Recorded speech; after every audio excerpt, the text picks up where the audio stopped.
Namaskar and a very warm welcome to this explainer.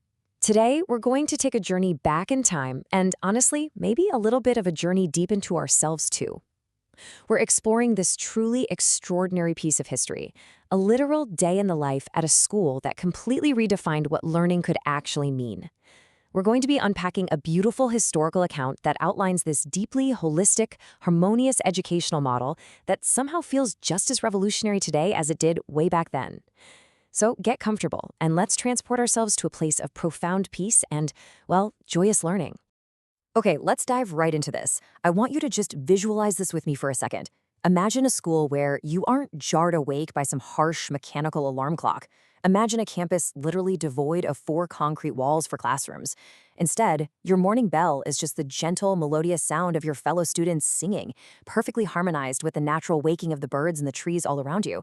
I mean, it sounds almost like a fairy tale, doesn't it? But as we're going to see from this incredible first-hand historical account, this deeply natural learning environment was entirely real. So to really understand this place, we first need to meet our guide, C.F. Andrews. He was an English priest of the Church of England, an educator, and a deeply committed Indian freedom fighter. In fact, he was actually Mahatma Gandhi's closest friend and associate. The text we're analyzing today is Andrews' very own written experience of staying in this exact ashram. He noted that words simply can't picture the beauty of this place. But as we read through his account, he beautifully conveys how everyone who visits, old and young alike, feels its inner beauty just growing more and more upon them. Now, you absolutely cannot talk about Shantiniketan without talking about its visionary founder, Rabindranath Tagore. Within the ashram, he wasn't just, a strict headmaster. He was affectionately and reverently called Gurudeva, our own poet and teacher.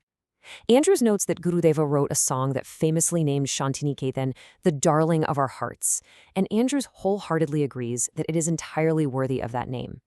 It's really absolutely crucial to understand this profound spiritual and cultural reverence for Gurudeva, because his philosophy of joy, nature, and freedom is the very foundation of everything we're about to see in our day at the ashram. Let's move to the schedule and see how this all builds. To truly understand the flow here, we're going to map out a chronological roadmap for just a single day at Shantiniketan.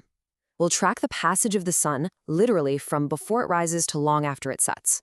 Starting in the quiet of the pre-dawn, we'll move into the morning academics at 10:30, shift gears into afternoon handiwork at 2 o'clock, feel that massive rush of energy at 4 o'clock, and finally wind down at 9 in the evening.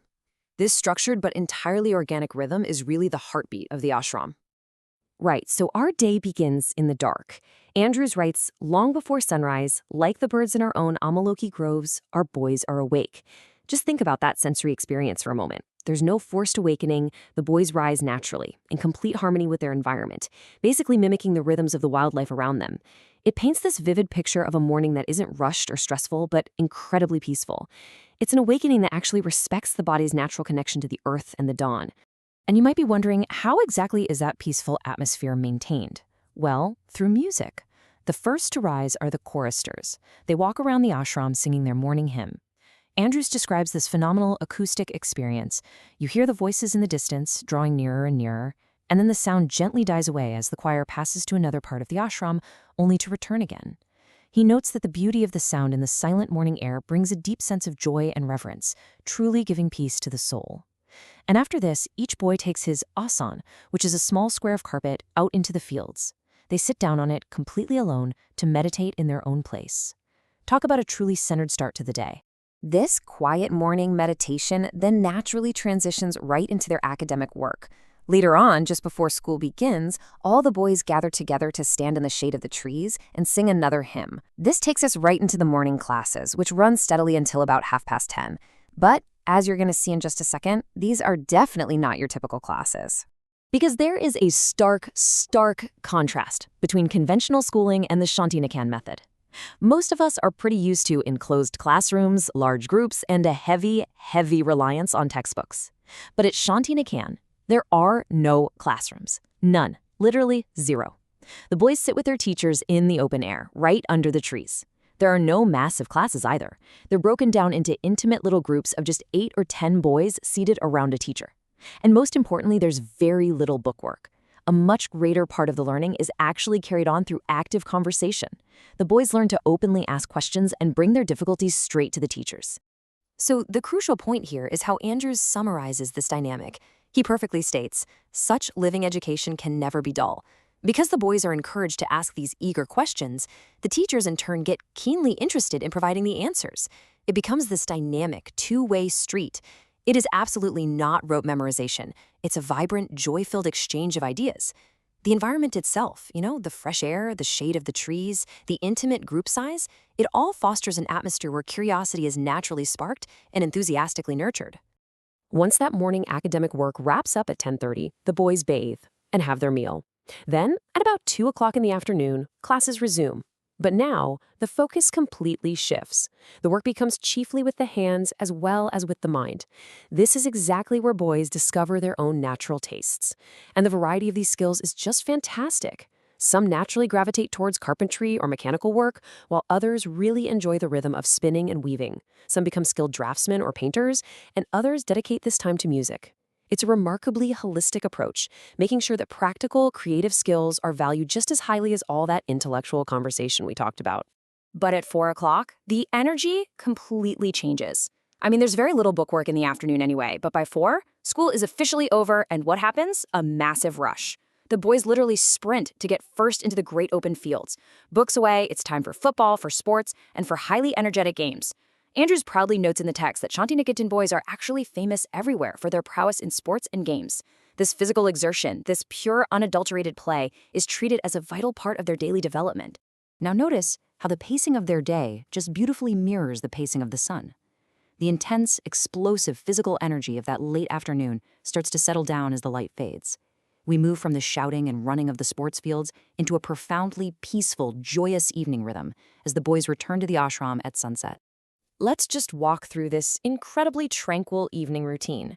First, as they come back from the fields at sunset, they don't just rush right to dinner. They sit down once more to meditate in silence for a short time. Then, as night falls, the cultural life of the ashram fully comes alive.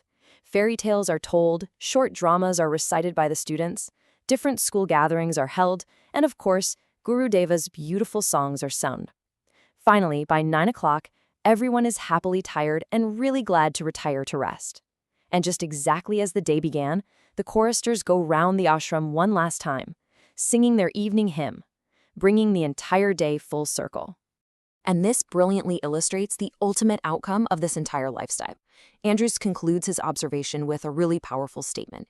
He says there can be absolutely no question as to the happiness of the life of these boys. You don't need test scores to prove it. Their faces tell the story of their joy and their freedom. He even goes as far as to say, there is no freer life in India than the life of our children at Shantiniketan. It's just a stunning testament to what happens when education aligns with human nature, creativity, and spiritual peace. Which brings us to a rather important question to end on today.